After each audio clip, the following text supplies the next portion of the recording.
queria chamar o Luiz Henrique aqui. Queria que a gente pudesse curvar nossas cabeças para orar. Espírito Santo, Tu conheces o coração do Teu servo, Tu sabes que ele se dedicou, se preparou, mas agora ele é somente um vaso. Usa a boca do Luiz Henrique, usa as emoções, usa o seu olhar, usa suas mãos, que ele seja agora um instrumento total da sua ação. Queremos ser agraciados pelo poder da Tua palavra. Tem liberdade, Espírito Santo, fala ao nosso coração. Queremos estar sensíveis para Te ouvir nesta tarde, Senhor. Tira todo atropelo, toda a correria, todo o cansaço. Abre os nossos ouvidos para que nós possamos ouvir, Pai, aquilo que o Senhor tem preparado para nós nesta tarde, Senhor. Em nome de Jesus, Pai. Amém. Boa tarde, queridos. A paz do Senhor.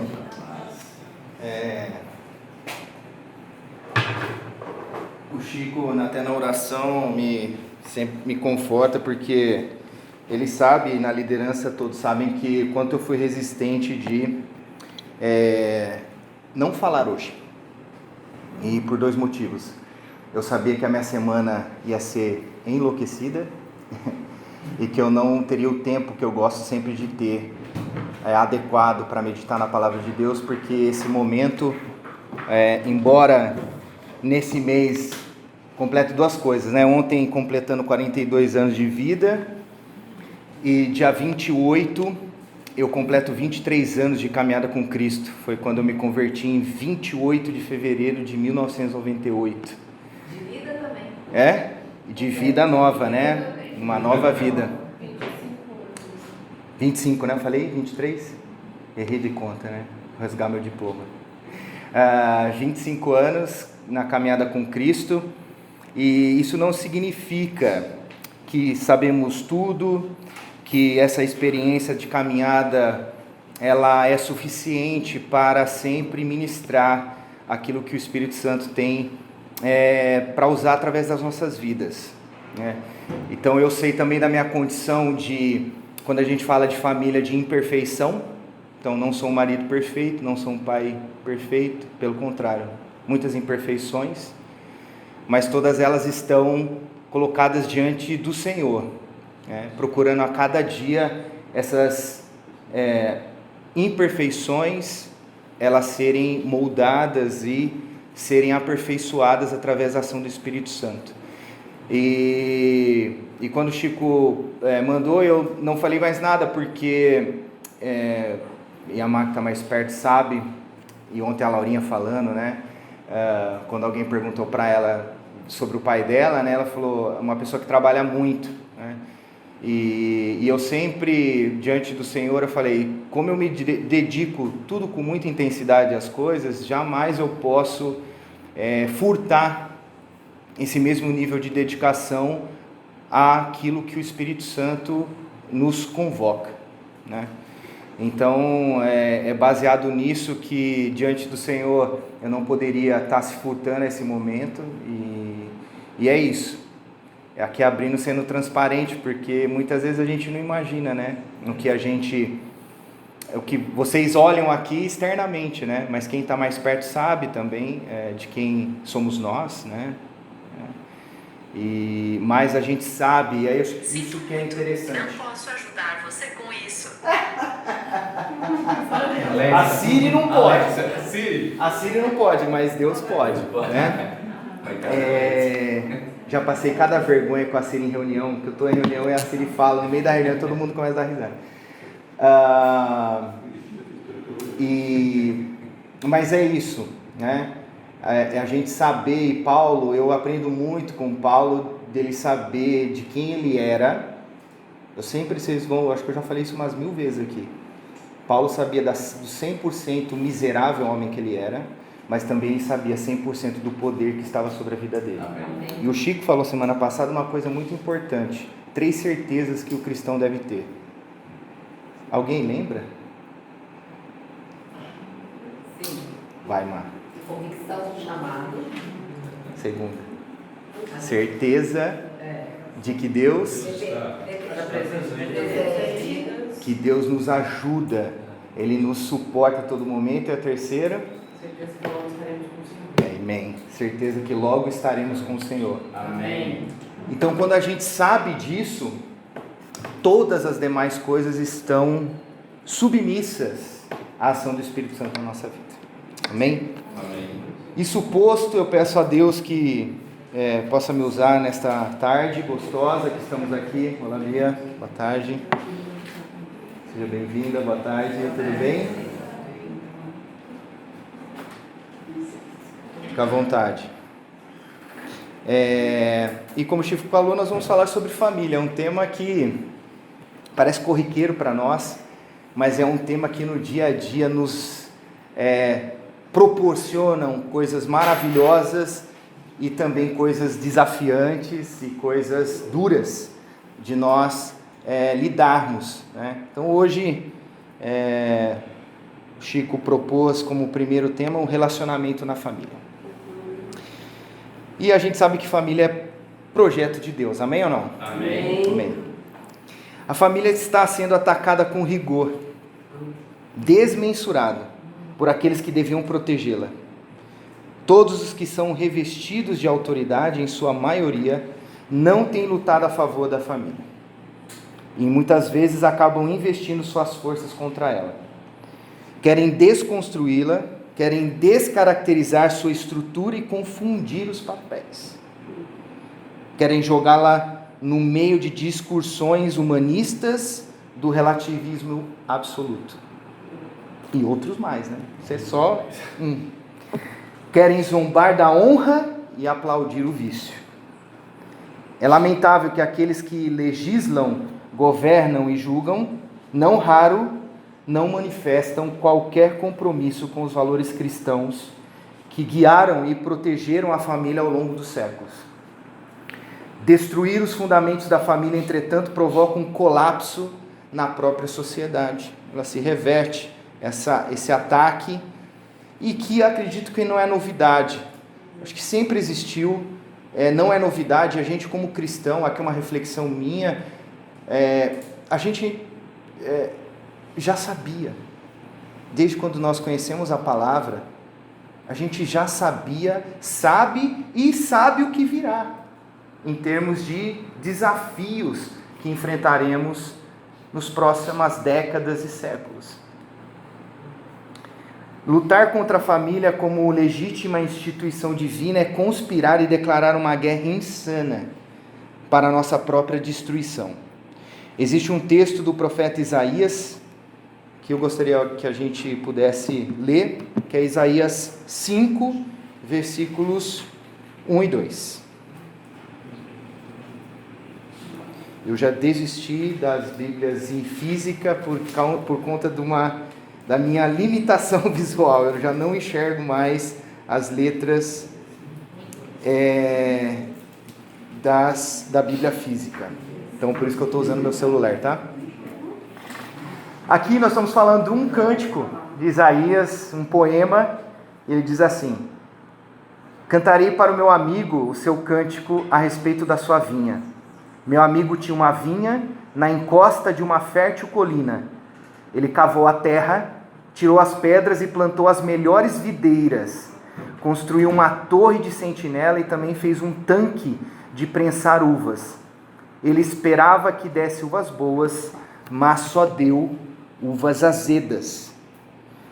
Aqui o contexto, se a gente vê teologicamente, e eu acho que vale muito a pena, depois nós vamos ler essa passagem da boca de Jesus em Mateus, e é muito interessante saber o contexto dessas duas passagens em Isaías e depois Mateus que nós vamos ler, porque fala do relacionamento com Deus, com o seu povo, do julgamento de Israel, daquilo que Deus fez para com o povo de Israel e a resposta do povo a Deus. E Jesus depois em Mateus dá uma sequência do que acontece nessa vida. Então eu convido, não vai ser o nosso foco hoje isso, mas vale muito a pena mergulhar nessas passagens para a gente entender o sentido teológico dessas passagens.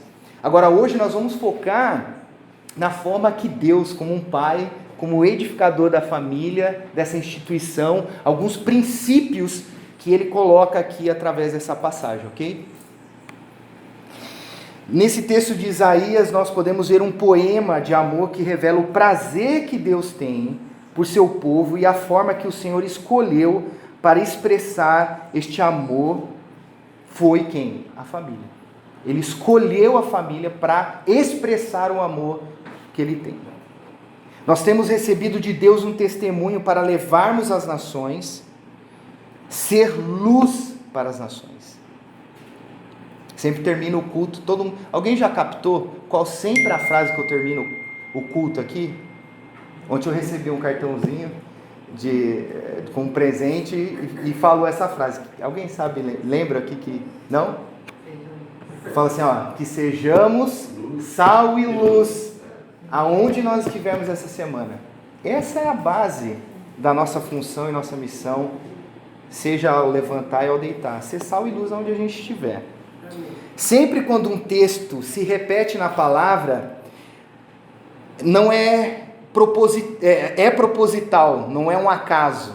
O Senhor está nos chamando a atenção para esse conteúdo. E um tema que seja importante para nós. Então a gente vê esse mesmo texto de Isaías sendo utilizado por Jesus. E aí essa passagem está em Mateus 21, 33 e 34. Se alguém puder ler, eu agradeço. Mateus 21, versículos 33 e 34.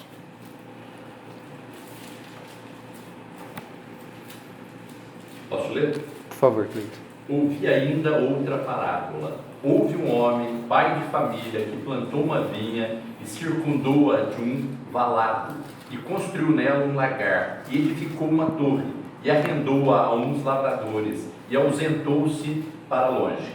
Continua?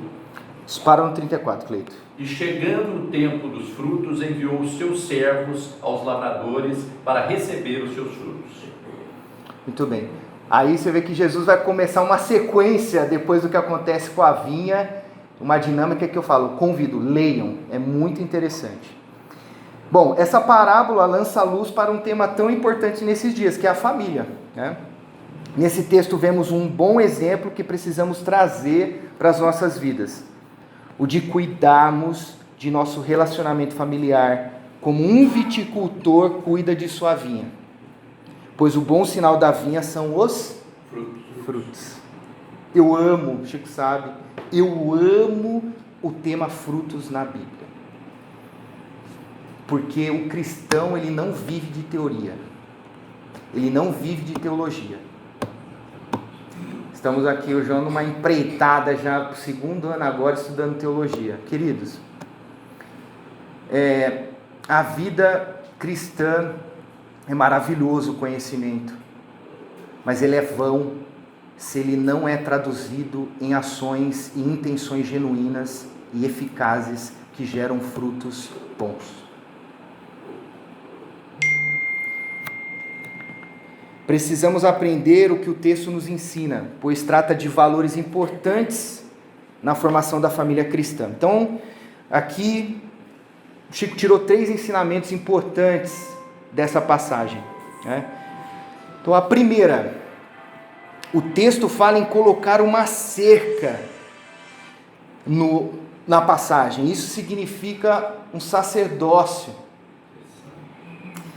Havia um pai de família nesse texto, que é citado, que plantou uma vinha, pôs uma cerca em volta dela. A cerca fala de proteção, cuidado e provisão. A família é uma instituição divina e, sendo assim, Deus é o edificador. As instruções para edificar uma família sólida emanam da palavra de Deus. Não existe outra fonte, queridos. Existem ferramentas que podem ajudar, que ela traz coisas que nos fazem nos alertar às coisas mais contemporâneas, mas ela jamais será superior e substituirá a palavra de Deus. A palavra de Deus é a verdade absoluta, nós vamos falar sobre isso. O resto são perspectivas. A única verdade absoluta é a palavra de Deus. Amém. Ignorar, negligenciar ou mudar essas instruções é pôr em risco a saúde e a estabilidade da família. Porém, algo parece não estar certo, por mesmo diante de toda a palavra, conselhos, livros sobre famílias, cursos sobre famílias, vemos cada dia um caos familiar. Não apenas na parte da sociedade que não crê em Deus, a sociedade ímpia, que não crê na palavra de Deus, não crê nos princípios de Deus, mas também em muitas famílias cristãs. Como vimos, a família é ideia de Deus, é projeto de Deus. Nasceu no coração de Deus, no céu e na eternidade. O mesmo Deus que instituiu a família estabeleceu princípios para governá-las. Isso é outra coisa que eu amo e é a base para a minha vivência no dia a dia. Quem está perto de mim cansa de ouvir, né, sobre princípios. Princípios de Deus são inegociáveis, independente de qualquer coisa. A coisa pode estar, você pode estar com o 38 aqui na goela, nega Jesus. Negociável. Não nego. Não posso negar. Então, princípios são coisas que nós devemos todos os dias lembrar em toda a nossa ação, fala, pensamento, caminhada, sempre passando a avaliação dos princípios de Deus, a todo momento. Não existe férias para a passagem do princípio de Deus na nossa vida. Não existe folguinha. A Bíblia nos ensina que Deus colocou o homem como cabeça na família, o fez sacerdote. Ser cabeça, entretanto, não nos torna autoritários, pois o padrão de liderança do homem não deve ser pelo domínio pela força, pela exploração física e emocional, mas a liderança pelo exemplo. Há uma questões de gerações, como que era a relação do casal nos anos 60, 70, e hoje se discute, hoje o marido é mais cooperador, antes se construiu uma família onde o homem falava assim, eu trago a provisão e a mulher se vira com o resto e só manda. Faz isso, faz aquilo, não está pronto. E isso veio, a gente sabe, eu mais novo, eu vi, presenciei, hoje eu sou um pai de família numa dinâmica. E eu sei a diferença, né? Mesmo quem ainda é da geração das décadas anteriores, o costume, o que era da época, não pode prevalecer a palavra de Deus, e ponto final. Se você tem 60, 70, você tem que refletir e mudar. Não porque nós estamos dizendo aqui, provocando, mas porque a palavra de Deus nos ensina. Isso não tem como. Isso não existe espaço para isso. Também podemos, nós como homens, usar de jogos emocionais. Isso também não é justo. Não é santo. E eu falo aqui, nunca fiz isso, nunca atuei dessa maneira, estaria mentindo se eu dissesse que não. Mas é aquilo que eu falei no princípio. Nós temos que estar sempre sensíveis à voz do Espírito Santo para nos avaliarmos todos os dias, independente da idade, independente do contexto, independente do que foi, do que é ou do que será, o que é a baliza, a régua, é a palavra de Deus. Se a minha e a sua autoridade, falando com os varões aqui, futuros maridos, futuros pais, se a sua autoridade que foi dada por Deus está sendo desafiada ou questionada, isso não é um problema teu, mas da pessoa, seja o filho ou a esposa, com Deus. Não precisa retaliar com força, com todos os recursos que nós podemos ter humano. Isso não é um aprendizado fácil, ele é muito difícil, mas ele precisa ser exercitado. Porque quem deu essa posição para nós não foi nós mesmos, não foi a sociedade que construiu. Isso é a palavra, Deus deu, e ponto final. Podemos questionar, querer gritar, não concordar. Muitas pessoas, inclusive os conhecedores da palavra de Deus, fazem mau uso disso. Mas Deus não mudou a decisão dele. O cuidado mútuo santifica a relação, pois o amor sendo ministrado na família protege e os livra de muitas tentações e perigos. É um muro que protege. Deus criou o homem e a mulher, instituiu o casamento e uniu-os numa relação de plena comunhão emocional, espiritual e física. Gosto quando fala de proteção, e eu lembro de uma pregação, talvez os irmãos, muitos vão lembrar, do Vitor Rodrigues, que ele é lá em Boti, e eu trouxe uma figura, o princípio de proteção, como Deus criou, e ele é desenhado. Eu trouxe uma fruta para mostrar isso, os irmãos vão lembrar, e é muito profundo, né? E Deus sempre fala comigo quando eu lembro desse exemplo que o irmão Vitor Rodrigues nos trouxe. Isso é uma laranja, né? Você não conhece, obviamente. E aqui é só um exemplo de quantas ferramentas de proteção existe até chegar na semente. Então nós temos a casca, nós temos essa parte branca depois da casca, que aqui não é tão visível, mas existe umas que são mais visíveis, chama albedo, eu nem sabia do nome, né? Albedo, ou mesocarpo, né? A parte branca. Depois nós temos os gomos maiores, que na tangerina fica até mais fácil, que você tira, né, com a mão os gomos maiores. Mas acabaram as camadas de proteção? Não, ainda tem os gominhos, que se você pegar um gominho vai ter uma pelinha que o que guarda o quê? O suco. E depois ainda tem a divisão dos gomos, os gominhos, e ainda vem até chegar a semente. Na casca também tem princípio de proteção. O óleo essencial, que é uma coisa muito rica para o mercado, é caríssimo, elas estão protegidas em umas glândulas na casca. Olha, quem foi o designer disso aqui? Uma fruta simples. Né, Cleito? Você falou, perfeito. A simples, a mais comum, a mais conhecida. Olha o princípio de proteção que Deus, só para o quê? Só não, né? Para proteger o quê? Semente. A vida. Massa, né? Como diria lá nos anos 80, massa. Muito legal, né? Isso é profundo. Então, isso está no projeto de Deus para todas as coisas. E na família não é diferente.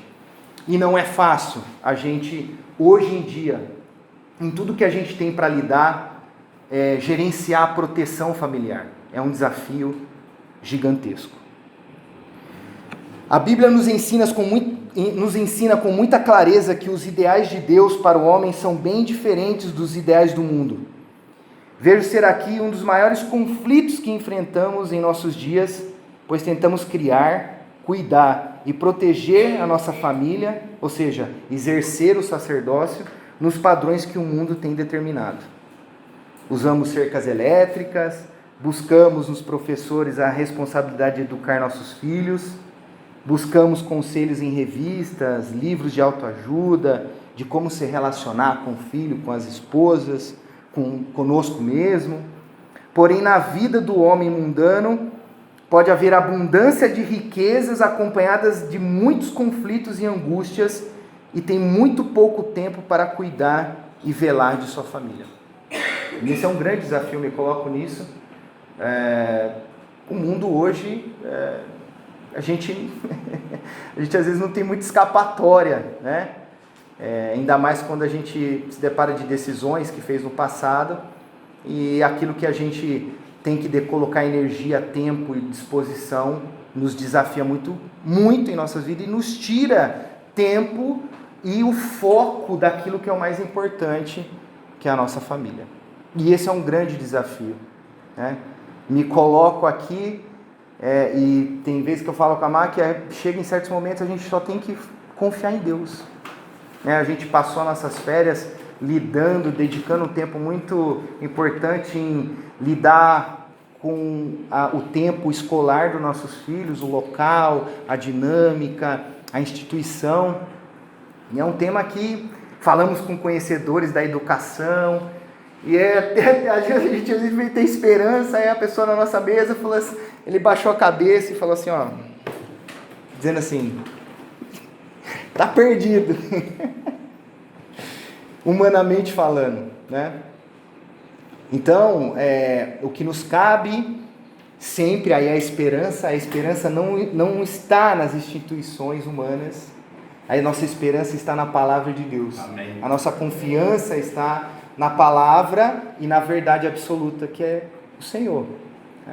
E dentro dos princípios a gente vai tentando balizar e escolher o caminho melhor para aquilo que a gente está caminhando.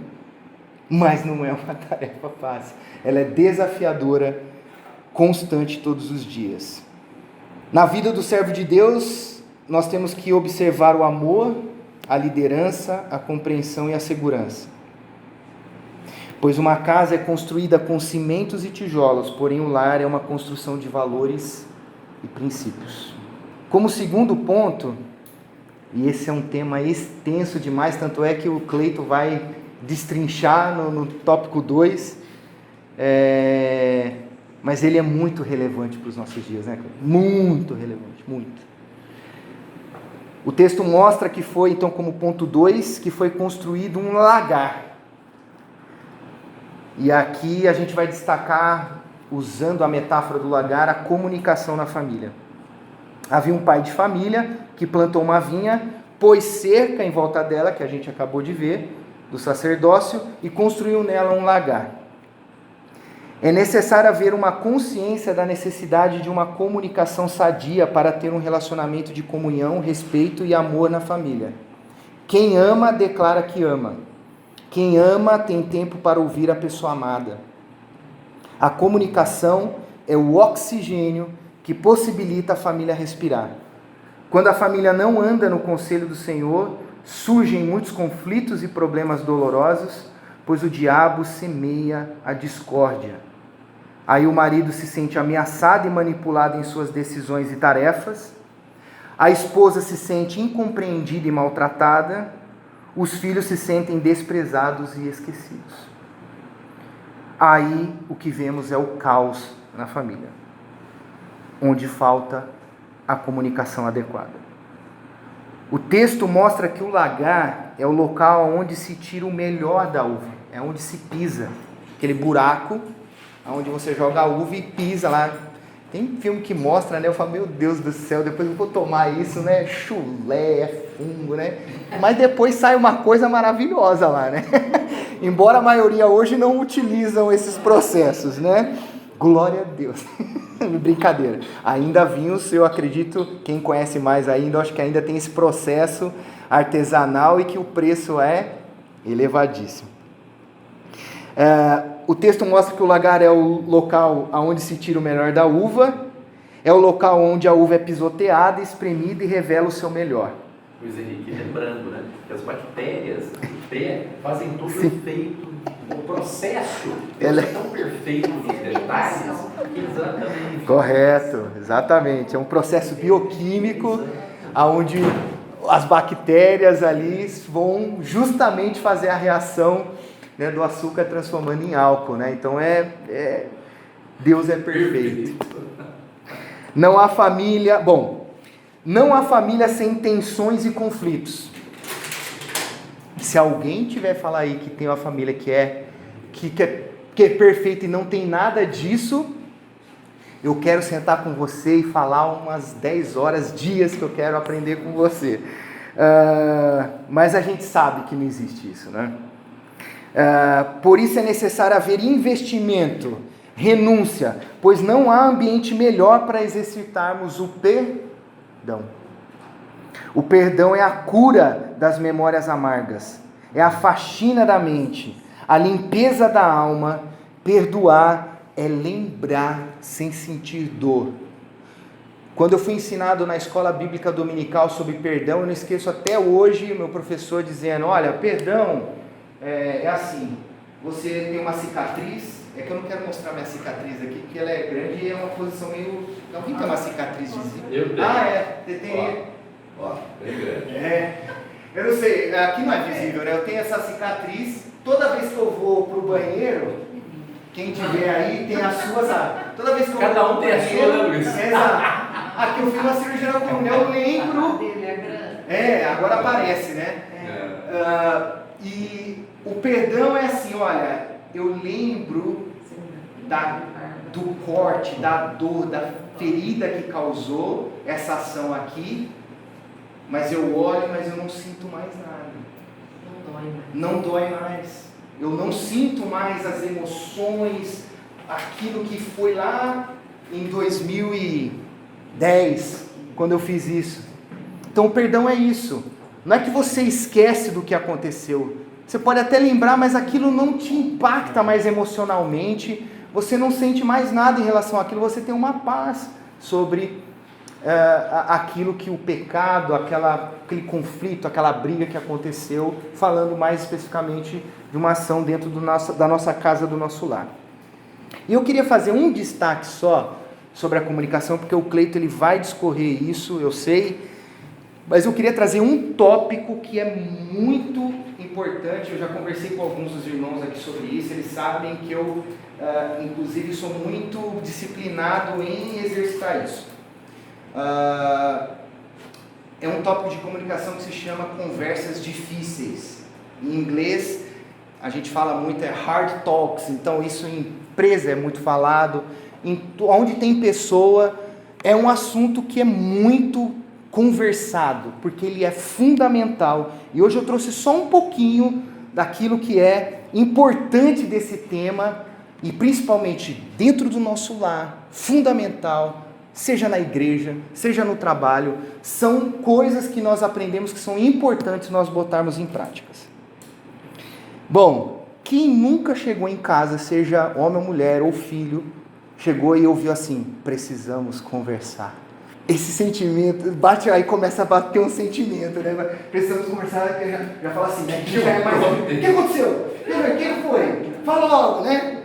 Aí, quem já é mais introspectivo já fala: nossa, já vai até pro banheiro, tirar o suador, que alguma coisa pegou, né? Precisamos conversar, viu, Paulo? Precisamos conversar. A frase acima é frequentemente recebida com mãos suadas, pensamentos de fuga e outros sintomas de pânico e ansiedade. Se o pedido da conversa vem de um familiar, geralmente é um indicador claro que uma conversa difícil está por vir.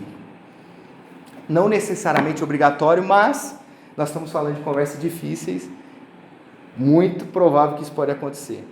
A capacidade de ter conversas difíceis, eficazes, é essencial para construir e manter relações saudáveis dentro e fora do lar. No entanto, ter conversas difíceis não é natural para mim e para você.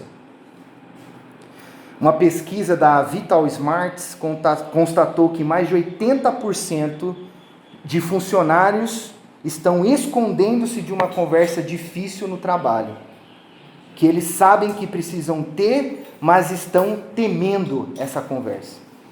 A maioria dos entrevistados da pesquisa também disse que evita conversas difíceis porque não tem confiança para falar. Mas a pergunta aqui: vocês sabem o que é uma conversa difícil? Alguém arrisca? Sim. Vai, mas está com certeza. O que é uma conversa difícil? É você se expor ou tocar na ferida de alguém. Muito bem, vamos lá.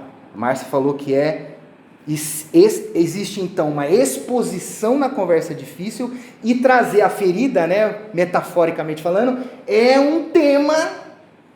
O que é uma ferida? Ela dói, está exposta, é feio às vezes, né? Uma ferida, se olhar uma ferida às vezes, dependendo, ela é feia, dói. O Henrique sofreu uma mordida do cachorro. Aí eu falei: vem cá que o pai vai lavar. Calma.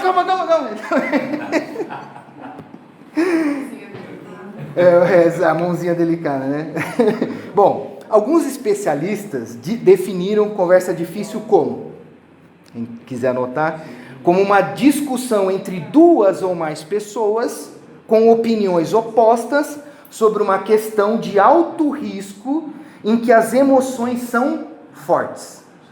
Vamos lá? Conversa entre duas ou mais pessoas com opiniões opostas sobre uma questão de alto risco em que as emoções são fortes. Eu quero compartilhar aqui algumas dicas para ter conversas difíceis, efetivas e abençoadas. Primeira, eu sei que você vai falar, Cleito, escutativa. Isso eu vou deixar o Cleito... Eu vou completar o que você falar. Beleza, Cleito. Nunca é o que você... É sempre complementando. O primeiro ponto é... Ouvir. A gente estava brincando com as crianças e falou assim, então sabe por que a gente tem 2 ouvidos e uma boca? Isso é para a gente ouvir mais e falar menos, né? Então, A arte da comunicação é ouvir. é escutabilidade. Já ouviram falar isso? O pessoal fala no mundo corporativo, a escutabilidade. Ouvir ativamente também significa ter a possibilidade de fazer perguntas assertivas e considerar as respostas da outra pessoa sem julgamento. Dê atenção total à conversa, silenciando seus dispositivos. O que é isso? É o que o Chico falou na pregação passada, que você falou? Baixa as armas. Guarda o arsenal. Aqui está mais sutil, né? Conversa silenciando seus dispositivos. Porque a gente está lá. Quem vai falar? Se falar isso, eu falo isso. Você vai. E vai montando toda a estratégia. E é bom desligar o celular também. Pô, ô, João, tá aí, ó. Pô, João, Silenciar dispositivo. exatamente. Boa. Apesar que esse é o menos nocivo de outros dispositivos que existem dentro de nós, porque esse é um dispositivo externo. Agora, existem dispositivos internos que esses podem ser bem nocivos. Muito bem. Pistas não verbais, como acenar, um contato visual, é importante. Eu tive chefes maravilhosos na minha vida, né? E a maioria foram mulheres. Eu aprendi muito com as mulheres como chefe, muito, mas sabe disso. Eu fui ter chefe há 5 anos atrás, homem. E confesso, eu prefiro ter chefes mulheres. Né? Mais organizado. São melhores em tudo. Emocionalmente. Melhores em tudo.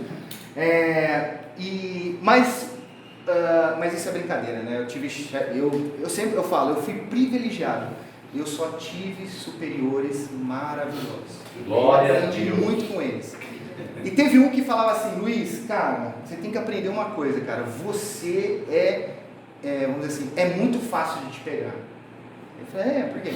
Porque você não consegue fazer a famosa poker face, né? E já ouviu esse tema? O poker face é a pessoa tá lá te fuzilando e você tá aqui, ó. A pessoa tá falando uma coisa cabeluda e você tá lá. E no mundo corporativo é visto às vezes como uma virtude, né? E eu recebi esse feedback, porque todo mundo sabia, quando um começava a falar, o chefe falava assim, não, peraí que a cara do Luiz não estava legal, ele tem alguma coisa contra esse pensamento aí. Então, eu me entregava, né? Me entrego ainda, porque é uma coisa que eu não consegui gerenciar ainda.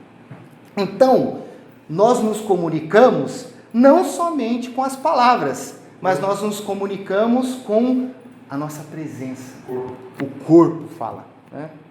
Segunda dica para conversas difíceis, efetivas e abençoadas. Empatia.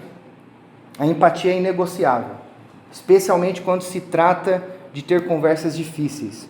Antes de ter uma conversa difícil com um membro da família, pratique a empatia, colocando-se no lugar da outra pessoa e antes, ore para o Espírito Santo conduzir a conversa. Por exemplo, se você está falando com um membro da família que cometeu um deslize, comece medindo se há outros fatores em jogo que você não considerou. Será que seu filho, esposa, seu marido está enfrentando um momento de saúde mental? Ou uma decepção na família? E aí a gente não sabia e acaba não considerando esses detalhes. E o terceiro, inteligência emocional. Mas esse tema, o mundo hoje, os conceitos humanos, tem muita definição sobre inteligência. Muitas. Falam de 9, falam de 5, tem várias teorias. A mais conhecida, décadas atrás, era o tal do QI, né? Quantidade de inteligência, né? Hoje está em desuso. Vou falar aqui um conceito que existe humano, que existe 5 inteligências, que as 5 são cognitiva, racional, emocional, social e espiritual.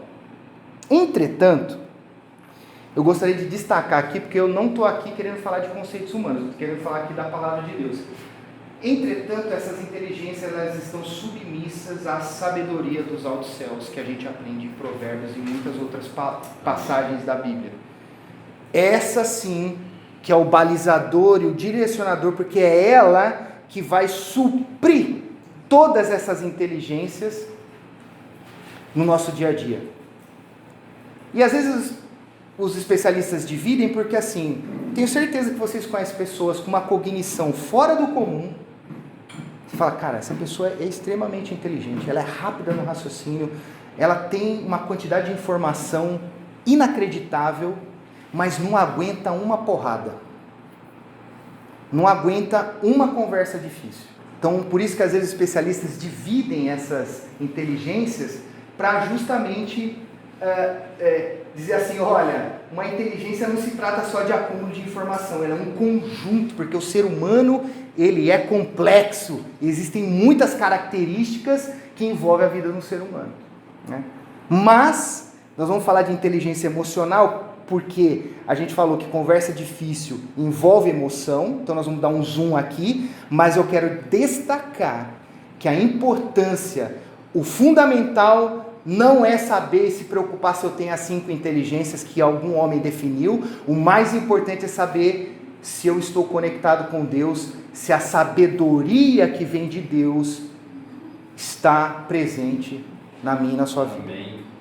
Então, dando um zoom na inteligência emocional, com as conversas, quando as conversas se tornam difíceis, como as conversas se tornam difíceis e evocam uma resposta emocional, as habilidades de inteligência emocional são fundamentais para manter essas conversas nos trilhos. Sem o conhecimento sobre essas habilidades, podemos achar que os outros interpretam mal as suas mensagens ou que os membros da família respondem de maneiras improdutivas. Talvez ainda pior, e aqui, queridos, para mim é o ponto mais crítico que eu vejo nos dias de hoje, e eu vou dizer por quê, sobre conversas difíceis. A coisa se torna ainda pior porque podemos evitar conversas difíceis completamente. Ou seja, seria como deixar minas terrestres no nosso caminho. E por que isso? Nós estamos vindo, e principalmente nos dias de hoje, nós estamos vindo de um massacre mental, por tudo que nós, principalmente, ainda no Brasil, aqui duplicado por pandemia e por a questão política, há a consequência, e às vezes eu já vi de pessoas, olha, eu prefiro não enfrentar essas coisas, porque eu não quero me cansar, eu quero priorizar a minha saúde, mas não está percebendo, que está só deixando minas, que em algum momento pode explodir. É difícil, mas nós não podemos ignorar, não podemos colocar, como a gente fala no nosso bom português, esconder para debaixo do tapete. Tem que enfrentar. Tem que enfrentar. Tem que enfrentar. Nós temos que ter conversas difíceis. Temos. Pois a consequência pode ser muito pior. Você vai estar tranquilo ou você vai estar tranquila num certo momento, mas lá na frente você pode lidar com uma coisa muito mais difícil e complexa e talvez sem solução. Que estejamos atentos ao soprar do Espírito Santo nessa tarde, sobre esse tema. Ele é vital para a vida em comunhão, seja dentro do lar, seja na igreja, seja fora desse âmbito. 3 práticas para impulsionar a inteligência emocional. Primeira, ore e busque a direção do Espírito Santo, pois todos os tipos de inteligências estão submissos à sabedoria de Deus, como eu já falei. Segundo, estar presente e ouvir, ou seja, ouvir e entender versus ouvir para resolver. E eu sou péssimo nisso. Confesso aqui, e tem a pessoa que endossa. Eu tenho uma constituição mental que quando eu sou deparado com algum desafio ou problema, eu já quero logo trazer uma solução. Eu sou engenheiro. Uma das principais características do engenheiro é resolver problema. Dizem os especialistas quando fala de formação, talvez isso foi me inclinando porque eu vim com essa característica desde a minha concepção. Mas isso me traz problemas, porque eu quero dar resposta, entender e já trazer um caminho. E às vezes uma conversa difícil ou um tema não está pedindo isso. Só não está pedindo o seu entendimento, não está pedindo a sua caminho de solução, só está pedindo a sua atenção e a sua escuta. Só ouvir, Tânia. Mas eu confesso aqui, eu estou abrindo, me expondo diante de vocês, meus irmãos, de uma limitação que eu tenho. Às vezes você tem que dormir com o problema e Acordar com a solução. Você sonha Você sonha com a solução. com a solução. Deus usa isso. Aí é... Não, Tem uma expressão em inglês que fala isso, né? Sleep with that, alguma coisa assim. Aí a gente... não, você Dorme em cima disso, né? É o que o Chico fala, vamos orar antes. E acabou. dormir com o problema. Orar sim. Sleep on it. Terceira prática para impulsionar a inteligência emocional: adotar uma mentalidade centrada na pessoa e não em nós. Ou seja, em vez de focar apenas nos seus próprios objetivos e prioridades, considerar os objetivos e desafios da motivação do outro. Escuta. E quarto, ser autêntico, ou seja, praticar a vulnerabilidade e mostrar quem você é, que é um pouco do que a Márcia falou, é se expor. Só que se expor, e o latino-americano, ele é terrível para isso. Nós já estamos numa região, nós temos uma concepção, já nascemos numa cultura que não gosta disso. Não gosta. Grande parte das tensões e dos conflitos na família em nossos dias devem ser precisamente ao fato de que a sociedade tem exaltado o conceito, primeiro, dos direitos e diminuído o conceito das responsabilidades pessoais. Isso, quando eu li do que o Chico colocou, eu falei, rapaz, isso é profundo, dá mais uma ministração aqui. Nós estamos mais preocupados com os nossos direitos do que com a nossa responsabilidade pessoal, a nossa autorresponsabilidade em tudo. Isso vem lá de uns aninhos atrás, né? Adão, o que você fez? Onde você estava? O que, senhor? Mas ó, foi ela que o senhor me deu, ó. Ele botou a culpa nele e falou assim, ó. Ele fez isso aqui, ó. Que, dizendo assim, a culpa não é minha. Você me fez ela, você fez esse favor de criar um outro ser para me acompanhar, então a culpa é tua, não é minha. Foi ela que comeu. Então, essa raiz não é a construção da sociedade não, minha gente. Não é a construção da sociedade não. Daqui, seja homem ou mulher, a raiz saiu dali dos dois. É que Adão foi pego, né? O sacerdócio, quem que ele perguntou primeiro? Quem que era a responsabilidade? Adão. A gente ensina para as crianças, se perguntar para as crianças, eles vão responder para vocês. Assim, quem foi? Quem que era para cuidar? da situação? Adão. Aí a Bíblia não deixa, fica um pouco indireto, a gente ensina as crianças, porque às vezes para até as meninas não crescerem com o ensinamento incorreto, que assim, foi Eva que fez a besteira, né? E a gente sempre ensina eles perguntando assim, vocês pararam para pensar onde estava Adão nessa hora? A gente fica assim, onde estava Adão? Devia estar no celular.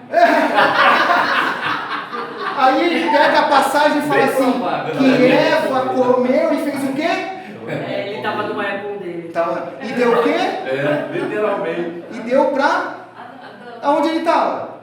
Perto do Do lado. O camarada só assistiu a parada. Ele só aqui, ó. Nem para ele falar, Eva, mas você não lembra da instrução que Deus deu pra gente? Falhou. E aí fica aquelas brincadeirinhas, né, da culpa da mulher. Ah, a mulher mas tá aqui, ó. Tá aqui, ó. Hoje em dia tem uma expressão comum, né, de se ver, a culpa é minha e eu ponho quem eu quiser.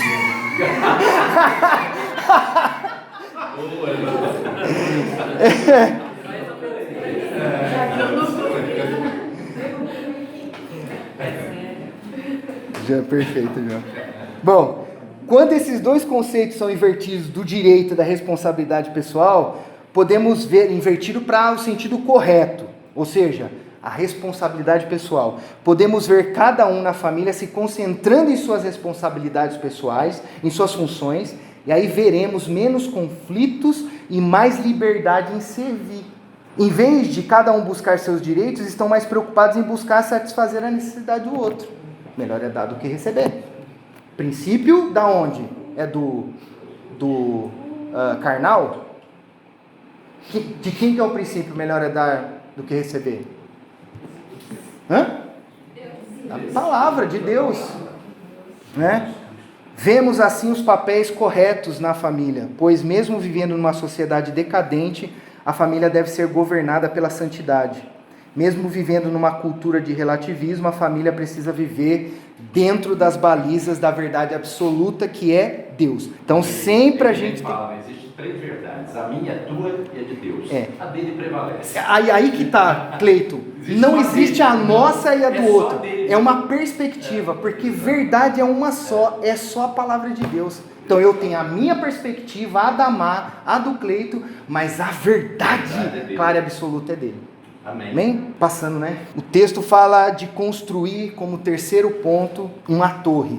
E aqui nós vamos falar de oração como terceiro ponto fundamental no relacionamento familiar. Havia um pai de família que plantou uma vinha, pôs uma cerca em volta dela, construiu nela um lagar e edificou uma torre. Vida espiritual, vida, oração juntos, discernimento, ver os buracos no muro.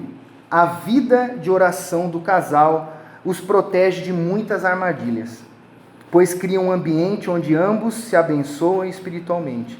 É necessário restaurarmos nosso altar de oração, nossa torre de vigia, onde um influencia a vida espiritual do outro. Juntos se guardam e se protegem das ciladas do inimigo. A torre nos dá uma visão privilegiada. Vemos acima das circunstâncias. Vemos o big, vemos a figura ampla, total da situação. Não ficamos aficionados, fixos em nossa perspectiva. Estamos vivendo dias difíceis, tempos de provas. Por isso, mais do que nunca, precisamos viver uma vida de oração. A oração é uma ação, o que significa atitudes. Quando os problemas se multiplicam, devemos buscar o Pai. Seria uma consumada insensatez investirmos nosso tempo correndo atrás de coisas, deixando nossa família a um plano secundário. Nenhum sucesso compensa o fracasso da família.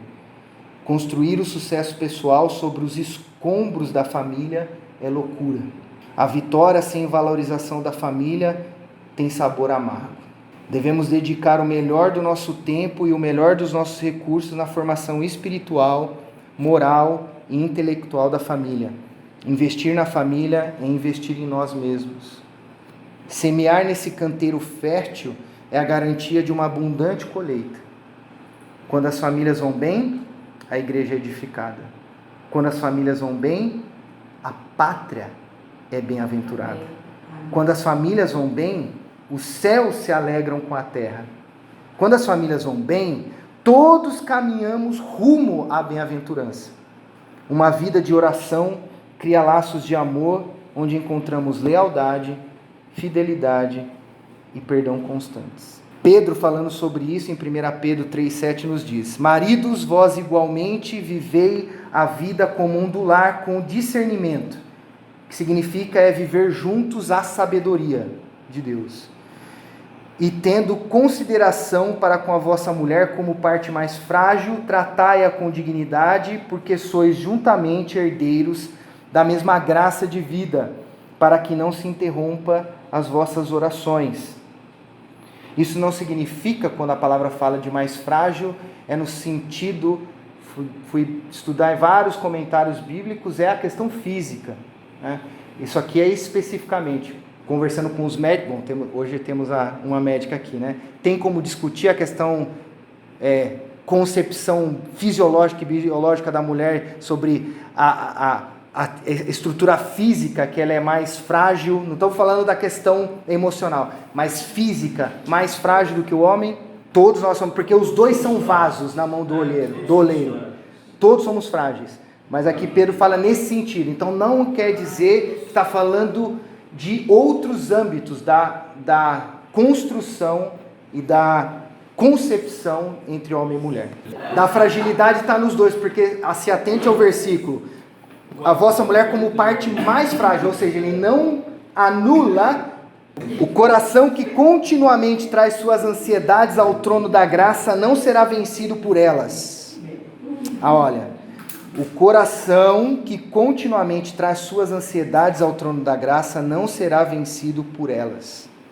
A mentalidade de fazer nossas orações crendo que Deus vai responder, tira nossa atenção das frustrações com os problemas e nos faz focar na esperança de uma resposta do céu. Eu não vou falar agora porque vai prolongar, mas eu tenho um testemunho de Deus sobre a certeza que Deus nos ajuda, que o Chico falou no domingo. Deixa eu esquecer que eu quero testemunhar sobre isso essa semana, o que aconteceu. Concluindo, sua família é o maior patrimônio que eu e você possuímos. Não podemos ser uma bênção para o mundo se não formos um exemplo em nossas casas. O que somos no lar é o que refletimos no mundo. Precisamos rever constantemente nossos conceitos e valores e ter coragem para mudar. Amém. Por isso é importante construirmos muros de proteção, um lagar, para extrairmos o melhor de nossas vidas e mantermos sempre acesas a chama da oração em nossas vidas. E buscarmos o melhor de Deus para o nosso lar. Amém? Amém. Que possamos refletir, o Senhor vai continuar falando conosco ainda hoje e amanhã, e que Deus nos capacite, nos dê graça para entender, absorver tudo isso que o Espírito Santo nos ensina e colocar em prática. Amém. Porque só a teoria não dá. Eu acho importante, amado.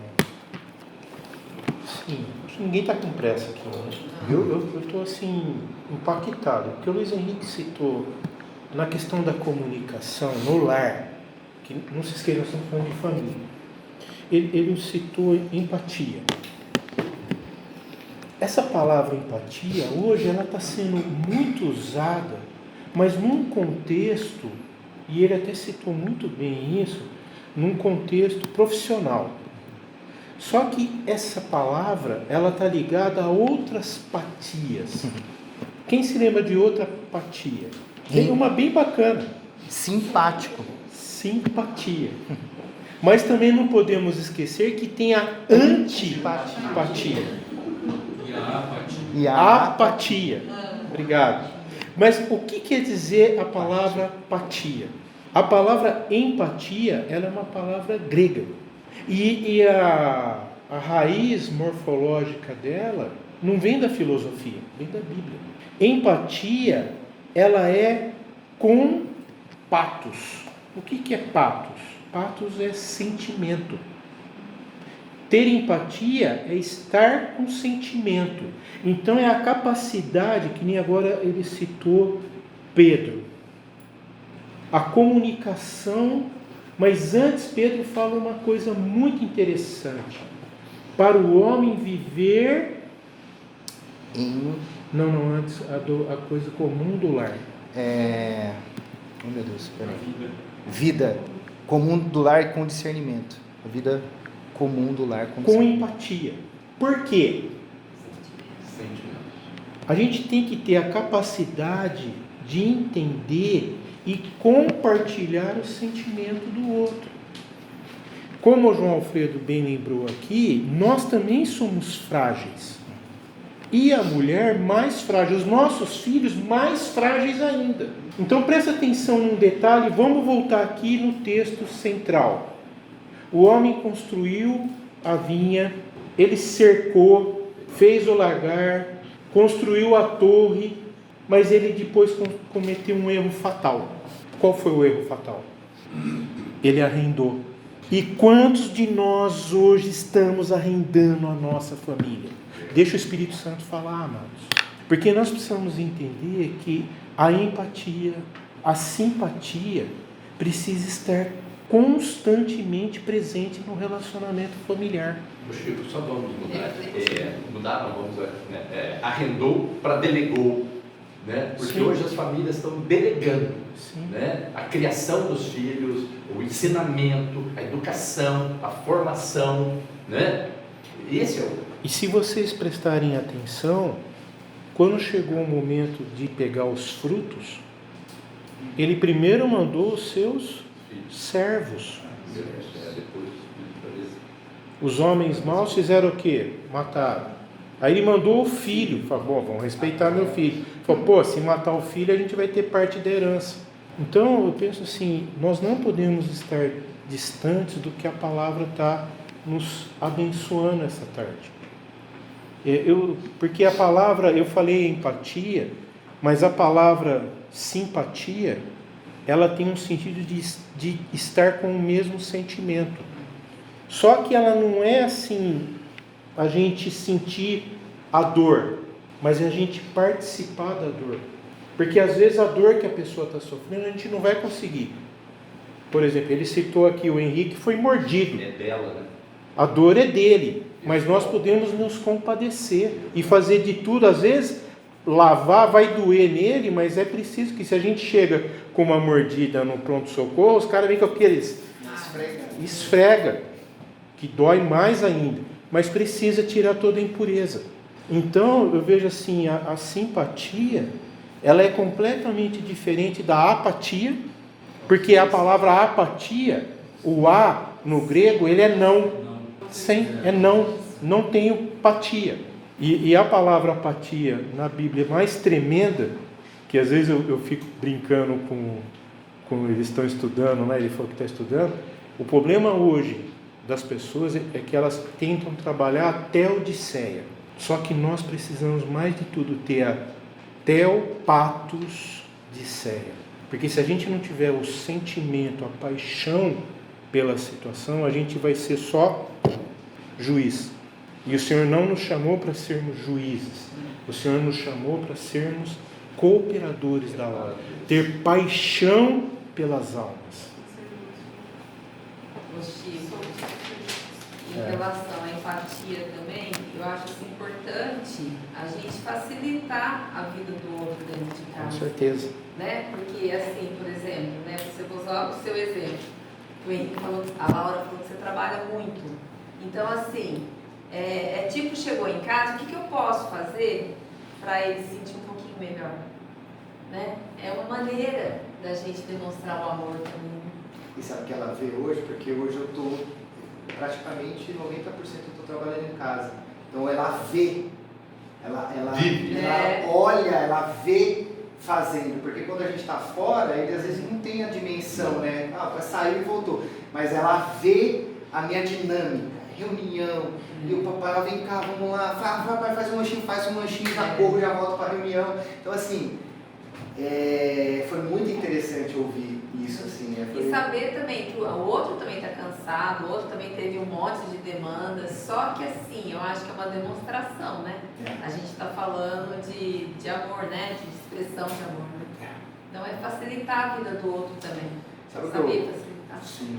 Nessa passagem que me chamou, que eu falei para convidar a todos lerem a passagem inteira de Isaías e Mateus, é que Deus em Isaías preparou tudo para o povo de Israel, mas a consequência, como fala no versículo 2, é que o resultado, o fruto foram uvas bravas, mal cheirosas, ou seja, amargas, o povo azedas, não quis obedecer a Deus, ou seja, Deus preparou e, sabe, às vezes, humanamente, a gente aqui, na nossa mortalidade, né, nessa nossa caminhada aqui, nesse momento na Terra, é saber que o importante é, independente de qualquer coisa, a nossa função é fazer aquilo que Deus nos ensinou com Ele, com o exemplo dele mesmo, nós temos que fazer.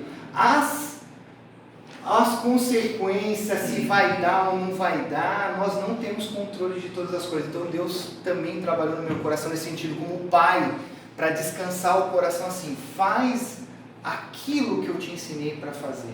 Foca no meu princípio e naquilo que você tem que fazer.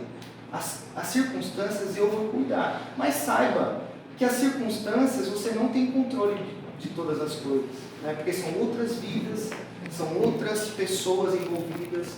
Quando a gente está em comunhão, quando a gente está em grupo, você não tem controle sobre a absorção, mesmo que a fonte seja a palavra de Deus, o ensino, como o Chico deixou aqui no material. A gente vê, tem ensino, tem palavra, mas a gente ainda vê o impacto da desobediência, do não ouvir. Então isso falou fortemente no meu coração, como pai. Amém. Amém? Com relação a essa questão de conversas difíceis, né? O que me ocorreu é o seguinte, é importante ter o discernimento do momento em que você vai chamar o outro para uma conversa difícil. Seguramente não é no momento que um ou outro está chegando do trabalho, né? Que deve estar Tem que ser com a preparado, cabeça tem que ser a mil muitas vezes, né? Então esse discernimento do momento de se buscar essa conversa é importante. Porque vocês percebem esses três detalhes que tanto, como o Luiz Henrique lembrou, tanto em Isaías como o Senhor Jesus, ele traz assim uma chamada de atenção, porque houve um certo, assim, não teve aquela atenção necessária. E os três pontos que ele fala da cerca, do lagar e da torre é importante pelo seguinte: a cerca fala da proteção, o lagar fala dos momentos que sabe que me veio à mente uma coisa que é muito verdadeira, mas vamos supor, a gente pega um filho mentindo. Essa é uma conversa difícil. Mas não acontece. Principalmente nessa época de mídias sociais. Mas nós precisamos conversar. Conversar que tipo de conversa? Antes da conversa, eu penso a torre de vigia. Por que a torre de vigia? Nós temos que lembrar que nós temos o Espírito Santo e ele é o nosso conselheiro. Então, quando a gente entra no nosso tempo de oração, até para colocar uma situação pré-conversa difícil. Por que precisa conversar? Porque nós não podemos esquecer que a gente está construindo valores, conceitos. E o mundo hoje está construindo conceitos e valores. Só que conceitos e valores mundanos. Se construindo de Deus, se construindo certo? De caráter, né? Exato. Então são conversas. Eu usei o exemplo aqui da mentira. Mas às vezes o marido pode ver a esposa mentindo, ou a esposa vê o marido mentindo. Amados, a palavra é muito clara. A mentira vem do diabo. Nós precisamos estar, porque são brechas que se abrem. Então ele citou, até eu me lembro que ele falou aqui, da torre a gente vê os muro caído, que precisa ser reparado. Então, assim, é muito importante a gente guardar esses princípios, porque são situações assim, que nem agora, depois do lanche, o Cleiton vai falar sobre a comunicação. Os irmãos vão ver como é importante a comunicação. Então guarda esses 3 pontos, que eu vejo assim, cada um de nós precisamos, como eu citei no começo, né, há uma responsabilidade, que diante de Deus nós vamos prestar contas. E Ele vai perguntar, poxa, eu confiei essa linda família para você. Então, amados, assim, é tempo de joelho dobrado, buscar o discernimento, como o João Alfredo falou. Nós precisamos, e o Espírito Santo quer nos dar o discernimento. Amém. Amém? Mas para isso a gente tem que estar atentos. Amém. Amém?